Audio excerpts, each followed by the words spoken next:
அப்பா அப்பா என்னப்பா? அப்பா உள்ள கரண்ட் இல்ல, ஆனால் நான் மத்தக்கடியில் போய் உட்காந்து படிக்கிறேன். சரிப்பா.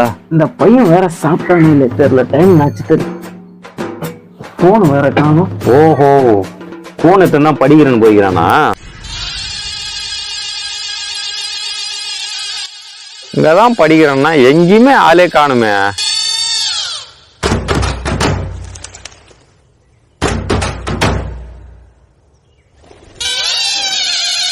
இதான் படிக்கிற லட்சணமா?